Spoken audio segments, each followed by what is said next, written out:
Saudara, pemerintah pastikan hadir menangani korban demonstrasi yang 10 diantaranya meninggal dunia. Apa yang sudah dilakukan dan bagaimana memastikan pengusutan kasus ini transparan? Kita ulas bersama Ketua Komnas HAM, Anies Hidayah. Selamat pagi, Mbak Anies. Selamat pagi. Selain itu juga ada anggota Kompolnas Yusuf Warsim. Selamat pagi, Mas Yusuf. Selamat pagi. Dan juga Ketua Umum Yayasan Lembaga Bantuan Hukum Indonesia, Muhammad Isnur. Selamat pagi, Mas Isnur. Selamat pagi Mas Mario, Pak Yusuf, Mbak Anies. Selamat pagi. Bapak Ibu, terima kasih sudah bergabung di Dialog Sapa Indonesia Pagi pada hari ini. Saya ke Mbak Anies terlebih dahulu. Mbak Anies, kemarin Komnas HAM akhirnya menggelar konferensi pers terkait dengan kejadian yang terjadi beberapa hari ini terkait dengan demonstrasi tersebut. Apa sebenarnya yang ingin disampaikan? Ada 10 orang yang meninggal. Update-nya seperti apa, Mbak? Ya, terima kasih. Tentu ini duka cita yang mendalam bagi kita semua atas dampak aksi demonstrasi yang berlangsung selama sepekan ini. 10 orang meninggal dunia, 2 orang yang ada di Jakarta. Komnas HAM tengah menyelesaikan penyelidikan, yaitu kasus Afwan dan juga Andika. Sementara untuk korban yang di Makassar, 4 orang, Komnas HAM ini juga memberangkatkan tim ke Makassar untuk melakukan penyelidikan. Dan untuk korban-korban yang lain kami sedang menyiapkan untuk juga melakukan penyelidikan. Jadi kami menaruh atensi yang sangat serius untuk melakukan penyelidikan, terutama terhadap para korban yang meninggal dunia. Terhadap Afwan misalnya, Komnas HAM sudah meminta keterangan terhadap terduga pelaku, kemudian memeriksa. Hari ini kami akan melakukan reka ulang dan uji coba rantis, termasuk memeriksa CCTV di sepanjang jalan di mana TKP gitu ya, atau kejadian perkara itu terjadi, dan akan meminta keterangan juga dari rumah sakit, dokter yang melakukan pemeriksaan gitu. Jadi upaya-upaya itu terus kami lakukan untuk memastikan adanya akses atas keadilan bagi para korban dan bagaimana proses penegakan hukum yang akuntabel, transparan dan berkeadilan ini juga berjalan dengan baik. Dan tentu kami juga melakukan koordinasi dengan organisasi masyarakat sipil. Kemarin kami juga mengundang kawan-kawan CSO, Mas Isnur juga hadir gitu ya, untuk memberikan masukan kepada Komnas HAM langkah-langkah seperti apa yang diperlukan untuk merespon secara cepat, tepat dan strategis situasi yang terjadi gitu. Mbak Anies, kalau kita lihat lebih detail lagi, itu yang korban meninggal. Kalau yang korban luka, benarkah sampai ratusan orang atau dari data Komnas HAM seperti apa? Betul, kami juga melakukan identifikasi ke sejumlah rumah sakit. Sejauh ini identifikasi kami di Jakarta, kemudian di Solo, di Bandung, dan juga di Jogja. Ada sejumlah data yang sudah kami dapatkan, sebagian dirawat inap, sebagian rawat jalan, tetapi juga penting kami identifikasi luka yang dialami oleh para peserta aksi ini karena apa? Apakah karena kekerasan oleh aparat atau karena sebab lain? Ini juga sedang kami identifikasi. Sementara untuk 17 wilayah lain kami juga masih terus koordinasikan, komunikasikan, terutama dengan CSO dan juga berbagai pihak gitu ya, untuk mendapatkan informasi yang memadai. Kami juga mendorong pemerintah menyediakan pemulihan yang cukup gitu ya, bagaimana memastikan mereka yang sedang dirawat, baik itu rawat jalan maupun rawat inap, ini juga difasilitasi dengan difasilitasi oleh pemerintah gitu ya, sehingga para korban keluarganya itu tidak kemudian mengalami kebingungan ketika mereka juga harus menanggung biaya gitu atas apa yang terjadi. Oke, berarti dari Komnas HAM memberikan masukan bahwa untuk mereka yang korban luka itu ditanggung biayanya oleh pemerintah semuanya ya? Kami mendorong mestinya negara hadir untuk memastikan pemulihan itu dilakukan oleh negara. Oleh pemerintah. Oke, Mbak Anies, terakhir sebelum saya ke Mas Yusuf, masih diidentifikasi sampai saat ini, tetapi dari temuan terakhir oleh Komnas HAM, apakah betul mayoritas baik yang meninggal maupun luka itu adalah akibat tindakan kekerasan oleh aparat keamanan, benar? Ada indikasi kuat ke arah sana.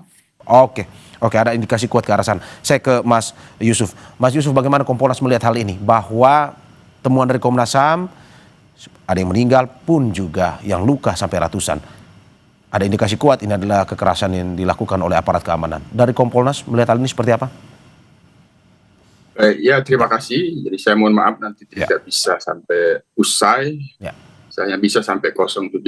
Jadi pertama kami dari Kompolnas menjalankan pengawasan Ya. terkait dengan adanya korban dalam setiap penanganan unjuk rasa apabila itu ada hal-hal yang menyebabkan bentrok yang itu di dalamnya dipastikan ada pelanggaran hukum, anarkisme, itu menimbulkan korban. Nah, tentu korban juga sebenarnya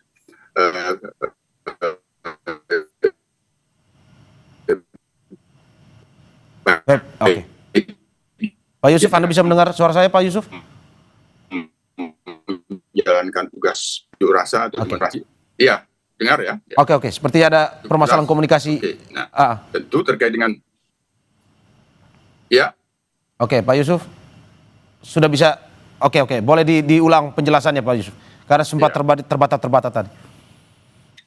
Jadi terkait dengan korban, tentu kita sebagai pengawas mendorong bahwa itu dilakukan penyelidikan, termasuk juga terkait dengan yang kaitannya dengan adanya anarkisme, penjarahan, itu bagian dari proses dari penyelidikan. Nah, penanganan unjuk rasa selain daripada memberikan pelayanan, melaksanakan pengamanan, ya salah satu di antara tugas-tugas itu ya ada penegakan hukum. Nah, penegakan hukum itu apabila terjadi adanya pelanggaran hukum termasuk adanya korban. Nah, sejauh ini yang kami pantau proses terhadap adanya korban-korban itu dilakukan penyelidikan oleh kepolisian. Jadi ini yang kita awasi.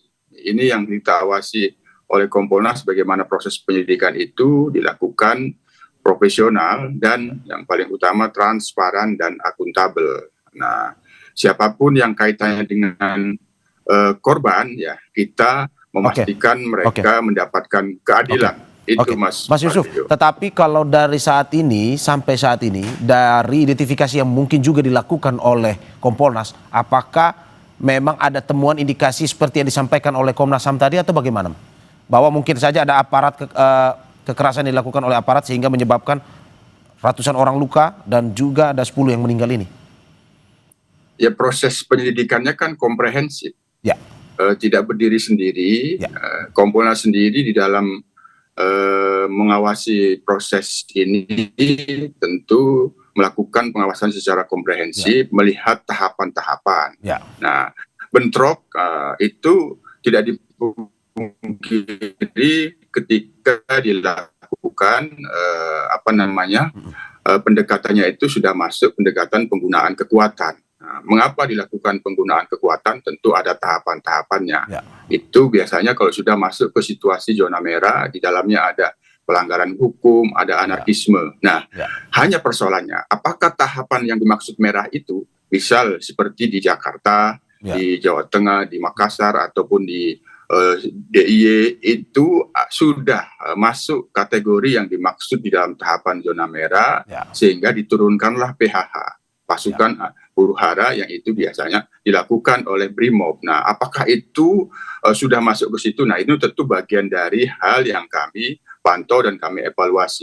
Kemudian ketika terjadi adanya pelanggaran, nah, pelanggaran itu kan tidak satu pihak, tapi semua pihak-pihak yang melakukan pelanggaran itu harus diproses. Nah, sesuai dengan arahan Presiden khusus terkait dengan penjarahan dan anarkisme juga itu diarahkan tindakan tegas. Tentu tindakan tegas yang dimaksud ini terkait dengan negara hukum. Proses hukum dilaksanakan, adanya korban diberikan pemulihan, dan bagaimana terjadinya korban itu ya dilakukan proses penyelidikan. Itu yang menjadi perhatian kami sebagai pengawas, memastikan bagaimana proses penanganan itu bisa menimbulkan korban, dan korban itu dipulihkan, dan itu dilakukan penyelidikan hingga tuntas, transparan, dan akuntabel. Itu yang kami lakukan.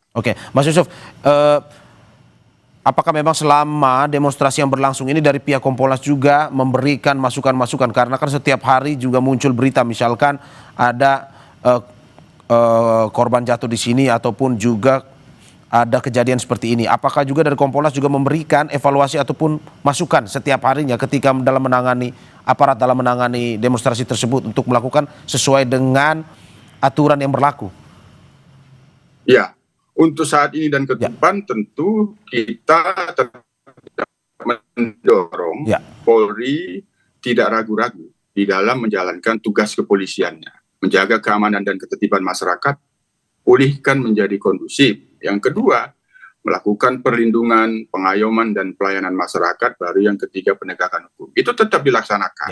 Yang kedua, tentu dampak daripada terjadinya bentrok yang menimbulkan korban, adanya juga anarkisme dan penjarahan, yaitu tetap diproses. Nah, itu yang kita pastikan tidak menimbulkan sangka-wasangka seolah-olah itu nanti ada perlindungan kepada katakanlah oknum yang melakukan pelanggaran. Jadi itu tetap diproses. Begitu juga dari pihak masyarakat yang itu memang ada bukti-bukti melakukan pelanggaran, itu diproses. Nah, ditangkap, tentu penangkapannya harus. Oke, saya ke Mas Isnur.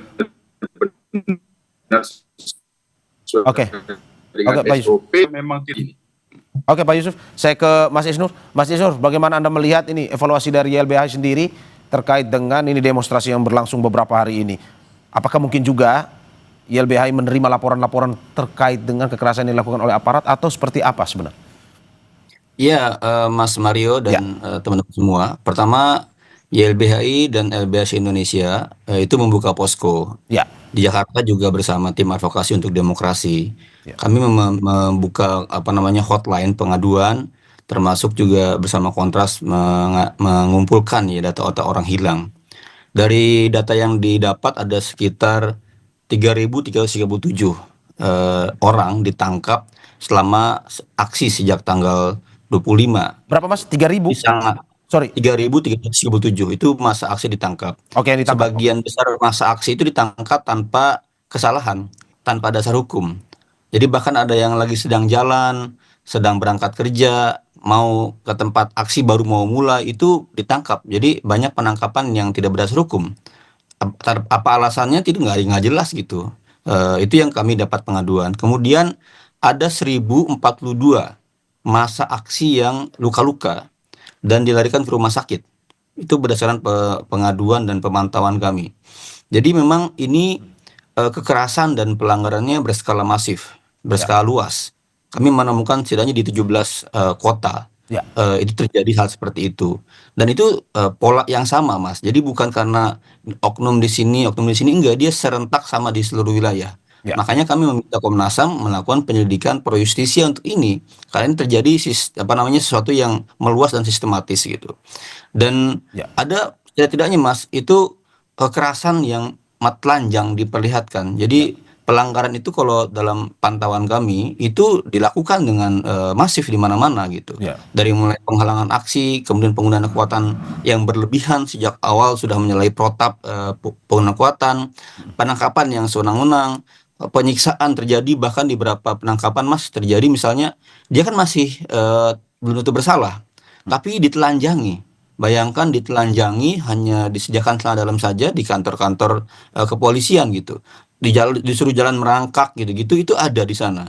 Dan kami sebagai advokat, sebagai pelaksana bantuan hukum, itu dihalang-halangi. Ada setidaknya di beberapa titik di mana kami nggak bisa masuk. Di Jogja, di Semarang, di Jakarta, di Bali, di Bandung, Medan, itu kami nggak bisa masuk untuk mendampingi mereka gitu. Bahkan juga dalam pantauan kami, teman-teman jurnalis yang bertugas juga mengalami kekerasan. Mas Isnur, saya tahan sebentar karena Pak Yusuf ini akan meninggalkan dialog ini di pukul 7.55. Dari data yang Mas Isnur sampaikan, saya ingin bertanya kepada Mas Yusuf. Mas Yusuf, bagaimana Anda melihat bahwa seperti yang disampaikan tadi, ada mereka masyarakat yang tidak tahu apa-apa, bukan pendemo, bukan pun orang yang ikut berunjuk rasa di situ, tetapi ditangkap. Terus yang kedua juga ada kekerasan yang dilakukan. Tanggapan dari Kompolnas sendiri, apakah Kompolnas juga sudah mendapatkan informasi seperti ini atau bagaimana? Ya, itu ada keluhan-keluhan seperti itu, yang itu sudah kita catat, termasuk apa yang disampaikan oleh Mas Isnur tadi. Ada di beberapa wilayah memang ada, dan itu kami lakukan pemantauan, meminta klarifikasi, dan memang ini terkait dengan proses hukum untuk memastikan apakah yang dilakukan apakah yang dilakukan yang masih dalam adanya kegiatan unjuk rasa itu terkait dengan pengerusakan, anarkisme dan penjarahan. Nah, kami sudah cek, sudah banyak yang dibebaskan, hitungan dalam 1 kali 24 jam, yang itu tidak, katakanlah misal dari 300 yang diamankan 1 kali 24 jam setelah diperiksa semuanya bersih, sisa 60 itu ada gitu. Jadi tentu inilah yang menjadi bagian dari pengawasan Kompolnas. Proses bagaimana melakukan proses hukum yang dilakukan itu yang kita terus pastikan tidak ada hal-hal yang tidak sesuai dengan SOP. Itu. Yang kedua tadi terkait dengan protap, nah itu bagian dari apa yang kami maksud, penanganan unjuk rasa dari pelayanan, pengamanan, dan proses penegakan hukum apabila terjadi pelanggaran, itu bagian dari yang kami lakukan evaluasi, apakah di situ ada hal-hal yang tidak sesuai dengan SOP, misalnya belum saatnya yang dikatakan zona merah sehingga digunakan kekuatan pasukan huru-hara, apakah sudah ada, itu bagian yang kita nilai, Mas Mario. Oke, Mas Yusuf. Sementara itu saya tidak bisa membersamakan. Saya sebelum saya melanjutkan, ya kita terima kasih kepada anggota Kompolnas Yusuf Warsim yang sudah bergabung bersama kita di Dialog Sapa Indonesia Pagi pada hari ini. Untuk Mbak Anies dan juga Mas Isnur kita tahan sebentar, karena akan kita lanjut di segmen berikut. Saudara jangan kemana-mana, saksikan jeda berikut. Terima kasih Pak Yusuf. Terima kasih masih di Sapa Indonesia Pagi bersama saya Mario Sarong dan sejumlah narasumber saya, ada Ketua Komnas HAM Anies Hidayah dan juga Ketua Umum Yayasan Lembaga Bantuan Hukum Indonesia Muhammad Isnur. Saya kembali ke Mas Isnur yang tadi saya potong datanya. Mas Isnur bisa lanjutkan. Oke, ada yang di 3.000 yang ditahan karena tidak melakukan apa-apa tadi seperti yang disampaikan, pun juga ada yang luka-luka. Apalagi Mas yang ingin Anda sampaikan? Iya, dan pelanggaran tuh bukan hanya penangkapan dan luka-luka, Mas. Tapi tadi saya bilang ada penghalang-halangan tugas advokat dan bantuan hukum di mana-mana. Itu bahkan advokat kami di Manado itu dipukuli dalam bertugas ya, karena meminta bantuan hukum dipukuli. Di Samarinda itu dipukuli oleh polisi. Oke. Di Samarinda itu ditangkap karena mendokumentasikan kekerasan. Dan tugas-tugas seperti ini itu juga dialami oleh jurnalis ya, di mana mereka juga mengalami kekerasan gitu.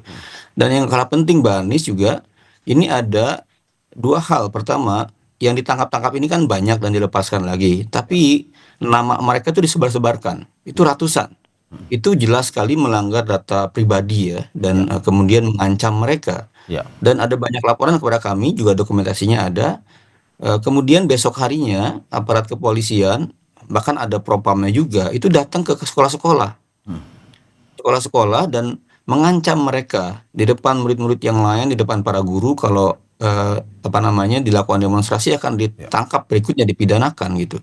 Jadi pelanggarannya beruntun, mulai dari sebelum lapangan aksi di kantor kepolisian sampai mereka pulang di sekolah, itu terjadi pelanggaran yang masif ya. Di samping juga ada situasi-situasi soal digital ya, serangan-serangan digital itu terjadi di mana-mana. Jadi kalau menurut saya sih ini perlu gelar penyelidikan ya, investigasi yang melibatkan tim independen gitu.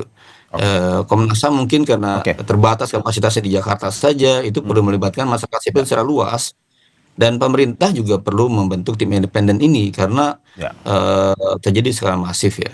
Oke, saya ke Mbak Anies. Mbak Anies, ini temuan dari YLBHI terkait dengan tidak hanya para demonstran ternyata yang mendapatkan efeknya, tapi juga baik itu kuasa hukum, masyarakat biasa pun. Komnas HAM menemukan juga ini terkait, ada laporan juga terkait ini kepada Komnas HAM? Iya, kami kan hampir setiap hari juga melakukan koordinasi dengan organisasi masyarakat sipil ya, termasuk LBHI seluruh Indonesia, di mana mereka melaporkan adanya penghalang-halangan ketika mau melakukan pendampingan terhadap massa demonstrasi yang ditangkap. Di Medan itu juga kami lakukan, kemudian di Jakarta kami koordinasi intensif gitu ya, teman-teman tidak memiliki akses. Ya.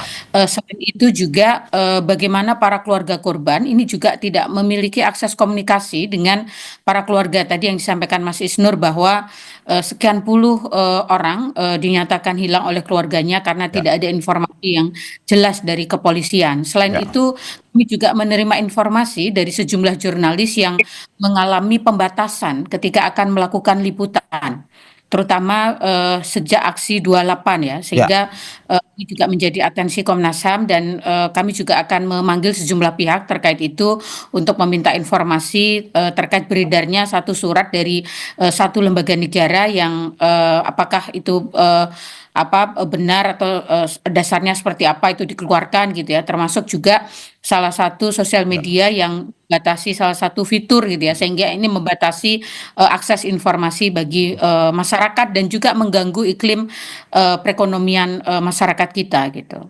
Oke, berarti memang apa yang menjadi temuan Komnas HAM tidak terlalu jauh berbeda dengan yang ditemukan oleh YLBHI, dalam arti ada dugaan pelanggaran HAM pada demonstrasi kemarin. Tetapi untuk menjawabnya saya ada narasumber juga kita yang akan bergabung, penasihat ahli Kapolri Arianto Sutadi. Selamat pagi Pak Arianto. Selamat pagi Pak. Terima kasih Pak Arianto. Sudah ada Mas Isnur dari YLBHI dan juga Mbak Anis dari Komnas HAM yang sudah bergabung bersama kita. Saya ke Pak Arianto. Pak Arianto, bahwa tadi kita sudah ngobrol banyak terkait dengan ini, bahwa ada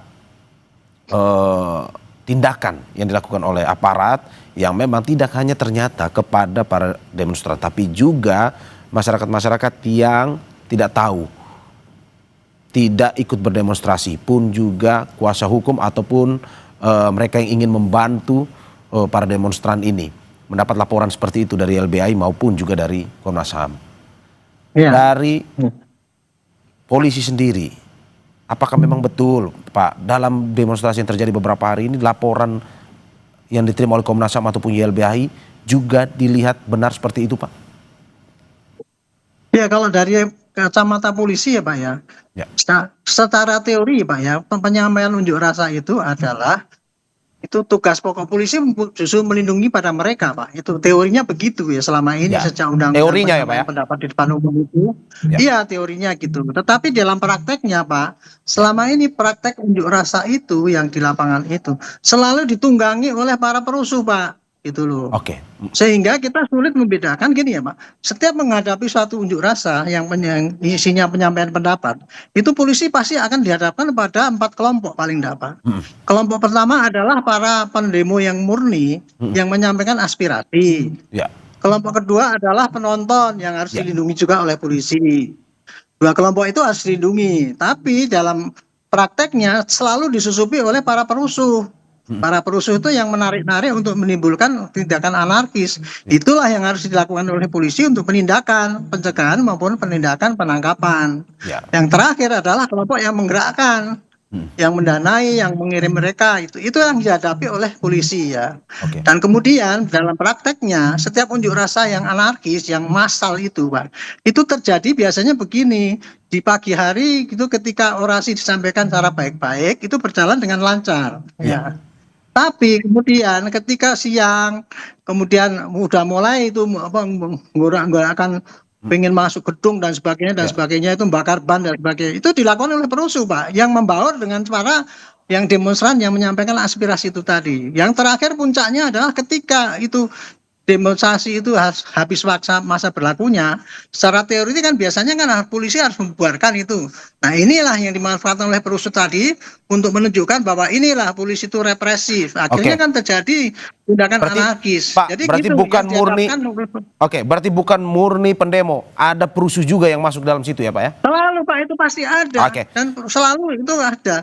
Itulah yang ditindak oleh polisi, tapi kemudian diviralkan oleh perusuh tadi ya, penggerak di belakang itu Pak. Ini Pak Arianto, sedikit anarkisnya daripada aparat gitu. Pak Arianto, kira-kira itu yang terjadi di lapangan Pak.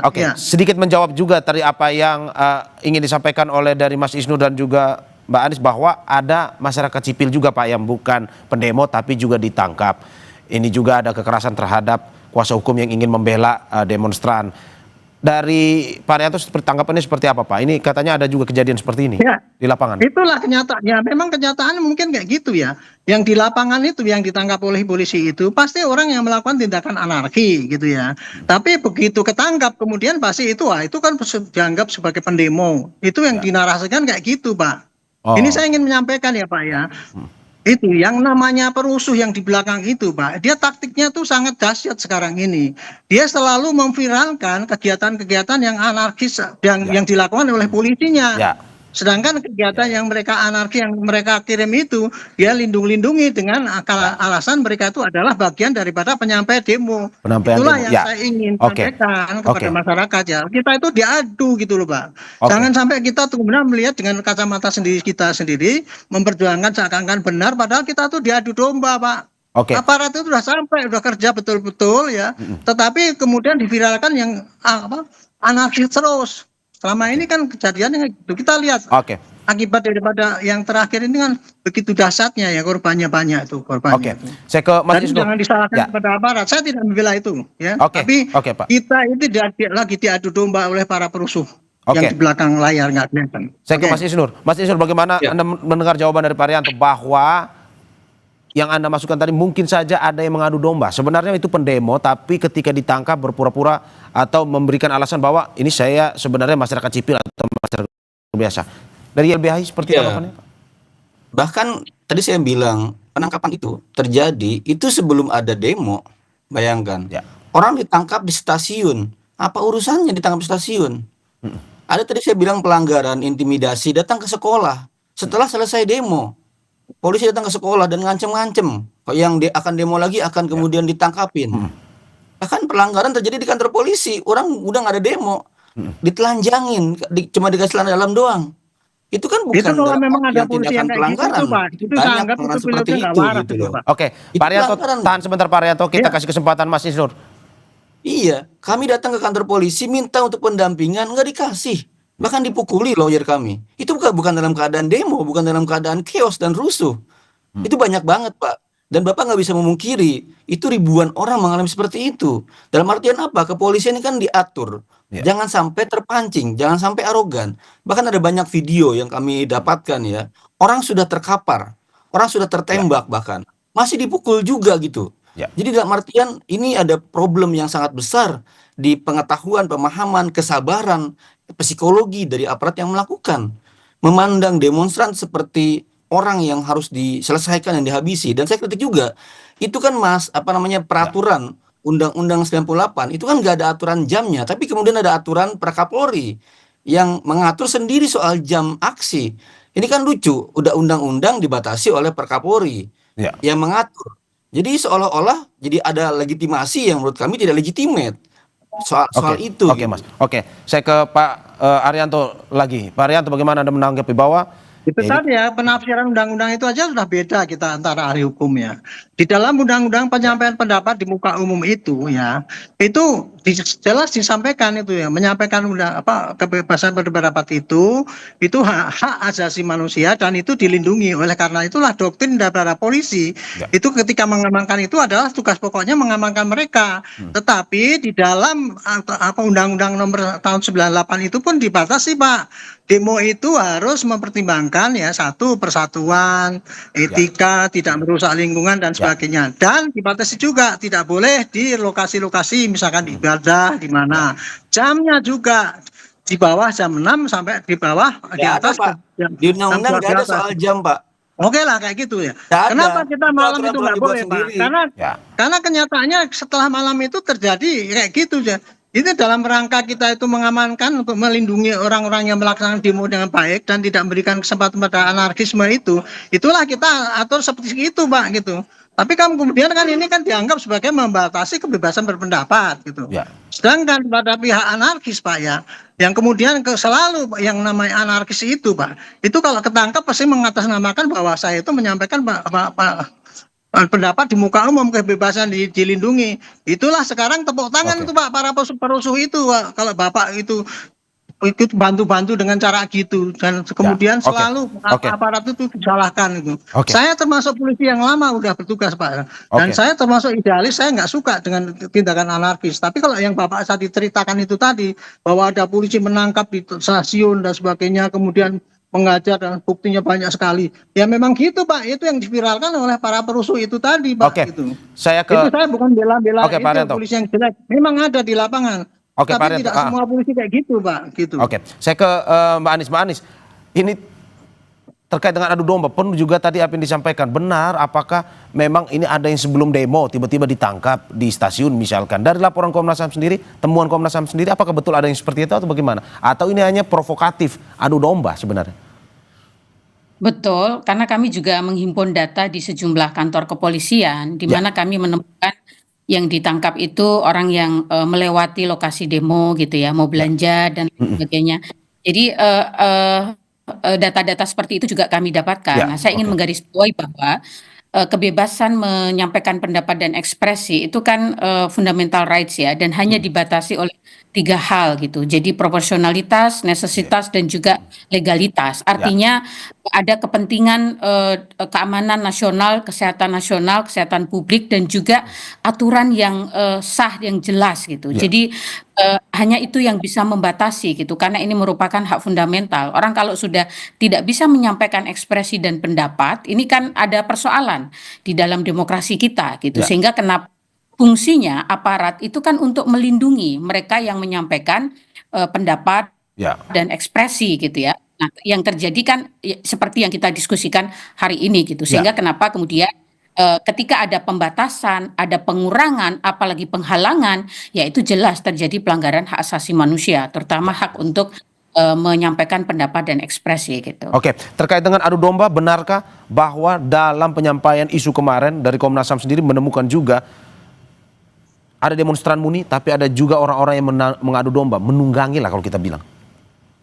Kalau soal kenapa masyarakat menyampaikan aksi, itu kan ada persoalan, ada kekecewaan, ada keprihatinan gitu ya, baik dari aspek ekonomi, sosial maupun politik gitu ya. Nah, itu sebenarnya akar masalah itu yang harus dijawab, tetapi soal-soal yang lain tentu itu tugas aparat keamanan untuk mengidentifikasi, tetapi tentu kami tidak bisa mentoleransi terkait dengan persekusi, penjarahan gitu. Tetapi yang ingin kami dorong adalah negara menjamin ketika masyarakat menyampaikan aspirasinya untuk menyampaikan pendapat dan ekspresi di ruang publik gitu. Mbak Anies, sebelum saya ke Mas Isnur dan juga Pak Arianto, ini kita masih belum tahu kapan demo ini akan berakhir, penyampaian pendapat ini kapan akan berakhir. Tapi ke depan apa yang ingin disampaikan oleh Komnas HAM? Bagaimana seharusnya penanganan yang tepat, dalam arti bahwa penyampaian pendapat berlangsung lancar, penanganannya juga tetap mengutamakan sisi kemanusiaan? Ya, dalam berbagai kesempatan termasuk dalam aksi sepekan, Komnas HAM menyampaikan agar aparat keamanan itu menghindari penggunaan pendekatan kekerasan dan bagaimana tetap berpedoman pada prinsip-prinsip hak asasi manusia, termasuk bagaimana menyikapi masa demonstrasi yang itu anak-anak misalnya, karena di dalam instrumen hak asasi manusia internasional, terutama tentang pelindungan anak, anak itu juga punya hak untuk menyampaikan pendapat dan ekspresi, karena mereka merupakan kelompok rentan, maka ketika mereka menyampaikan pendapat dan ekspresi, dibutuhkan perlindungan negara yang lebih gitu, bukan justru sebaliknya mereka kemudian ditangkap, ditahan sewenang-wenang gitu. Ini kan yang terjadi dalam sepekan terakhir gitu. Jadi saya kira kita menghimbau aparat untuk bekerja secara profesional, akuntabel dan transparan, mengedepankan prinsip-prinsip hak asasi manusia, dan tentu kita terus mendorong agar masyarakat dalam menyampaikan pendapat dan ekspresi itu dilakukan secara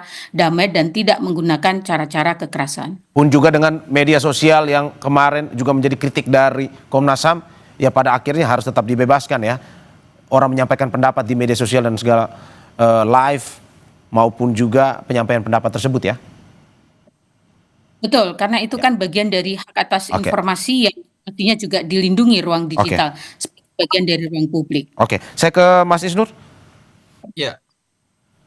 Apa yang Anda ingin sampaikan terkait dengan penanganan yang lebih yang Pak Arianto bilang gini, antara kepolisian dalam tugas menjaga dan kemudian penting untuk berkomunikasi dengan massa aksi. Kalau kemudian ada penyusup, ada orang-orang yang memprovokasi, memancing, itu bisa diatur mekanismenya. Bagaimana mengeliminir orang-orang ini. Dalam banyak kasus Pak Arianto, justru yang di tengah dalam banyak video dan di tengah-tengah massa aksi, justru ada aparat yang tak berseragam yang memprovokasi. Di dalam banyak video bahkan yang ada yang berseragam ikut melempar-lempar juga. Jadi penting sebenarnya ini diperlukan evaluasi menyeluruh buat kepolisian dalam mengawal aksi gitu. Misalnya gini, Brimob itu kan dalam konteks peraturan Kapolri itu kan dia sudah ganti. Kalau sudah dalam keadaan chaos, dalam banyak aksi, Brimob sejak awal sudah mengawal aksi. Itu sudah menyalahi SOP. Di undang-undang misalnya, kalau ada pemberitahuan aksi wajib diberikan tanda terima. Ini sejak awal ditolak tanda terimanya. Jadi ada banyak hal ya, dan ini bukan hanya saat aksi hari ini aja, Mas Mario, dalam hal sejak tanggal 25. LBH-YLBH mendampingi aksi itu sangat sering, setiap hari. Dari mulai tahun 70-80-an, akan ada demonstrasi ke depan sepanjang hari. Dan pelanggaran bukan hanya saat-saat hari ini, di minggu ini. Tapi juga pelanggaran di aksi-aksi yang lain, aksi May Day, aksi reformasi di korupsi 2019, 2020, itu terjadi yang berulang-ulang. Dan kami sudah memberikan masukan, Pak Arianto. Kami bertemu dengan Pak Wakapolri, dengan Pak Kadifropam, Pak Irwasum, memberikan masukan agar apa? Pertama, minimal standar yang dimiliki ya, ada perkap soal implementasi standar hak asasi manusia. Itu di sana aparat tidak boleh terpancing, tidak boleh arogan, tidak boleh sampai memukul gitu. Nah ini coba tolong laksanakan dulu aja itu peraturan Kapolri soal standar implementasi HAM, ya kan? Soal bagaimana langkah 1, 2, 3, 4, 5, 6 itu dipakai tahapannya. Itu dipakai dulu aja. Ini kadang-kadang kita lagi aksi May Day, Mas Mario. Ini lagi damai, teman-teman lagi nyanyi-nyanyi aksi-aksi. Tiba-tiba langsung datang water cannon dibubarkan gitu. Itu banyak hal di lapangan temuan kami yang sudah kami berikan juga kepada banyak hal yang masih menjadi kritik ya Mas Isnur. Saya ke Pak Arianto. Pak Arianto, bagaimana dari kepolisian sendiri selain pengamanan lebih humanis, tapi juga untuk korban yang meninggal kita turut berduka semua, bahwa dari polisian aktif dan juga bisa mengusut tuntas para pelaku yang akhirnya menyebabkan jatuhnya korban meninggal ini. Enggak, saya akan menjawab yang tadi itu Pak ya. Saya hanya menyampaikan begini Pak, tolong ya sekarang ini dibedakan antara, ini kasus yang terjadi di lapangan itu adalah antara penyampaian pendapat. Ya, penyampaian pendapat hak daripada orang siapapun untuk menyampaikan pendapat yang harus dilindungi oleh undang-undang. Dan disitulah polisi sudah bertugas yang sejak dari dulu itu. Karena saya juga merancang perkapnya itu. Tugas pokok polisi adalah melindungi mereka. Tetapi yang terjadi sekarang ini adalah harus dibedakan Pak antara tindakan anarkis ya. Dengan tindakan penyampaian pendapat yang dilakukan oleh polisi selama ini, apalagi kemarin diperintahkan oleh Pak Presiden itu, tangkap tindakan anarkis itu ya sesuai dengan hukum. Itulah yang dilakukan oleh polisi sekarang ini ya. Adapun terjadi di sana di lapangan itu terjadi ekses. Misalkan itu tadi kan dikasihkan contoh-contoh masih ada itu tindakan yang seperti orang kita lagi demo ditangkap dan sebagainya itu ya. Sepanjang pengamatan saya ya Pak ya, polisi itu ya memang tidak semua baik Pak, tetapi tidak semua brutal kayak gitu Pak. Itu yang saya yang tidak agak sedikit miris ya, karena itu olah daripada para perusuh itu Pak, dia memframing seakan-akan gitu Pak, tindakan polisi itu semua brutal sehingga semua rencana dia itu untuk menimbulkan kekacauan itu tidak direspon oleh polisi. Pak Arianto. Gitu. Ini tapi evaluasi. Dia mengatakan tadi Pak. Ini evaluasi ke depan. Anak-anak kecil kok ditangkapin itu Pak. Itu anak-anak yang kecil itu contoh kemarin di Kalimantan itu kan ditangkap karena apa? Dia suruh bakar, suruh ini. Masa itu menyampaikan pendapat? Itulah keadaan yang sebenarnya di lapangan dari kacamata saya gitu Pak. Jadi saya intinya gini Pak, kita jangan sampai diadu domba oleh provokator yang belakang layar itu, sehingga kita sini gontok-gontokan sendiri. Oke. Pak, ini kita harapkan evaluasi yang terbaik dalam arti bahwa ya penyampaian pendapat perlu dilakukan, tetapi korban tidak perlu lagi ada yang jatuh ke depan ini, terutama ya masyarakat kita yang ingin menyuarakan aspirasi tersebut. Korbannya kan terima banyak, kasih. Pak. Itu polisinya juga banyak, masyarakat juga banyak itu. Ya, dan kita turut belasungkawa juga kepada korban yang baik dari masyarakat sipil maupun juga dari pihak kepolisian. Terima kasih Pak Arianto atas apa yang disampaikan. Terima kasih Mas Isnur atas apa yang disampaikan dan juga Mbak Anies. Semoga apa yang disampaikan bisa memberikan masukan yang lebih baik lagi ya untuk penanganan ke depan. Terima kasih, sehat-sehat selalu. Terima kasih, Pak Ari, Mbak Ani.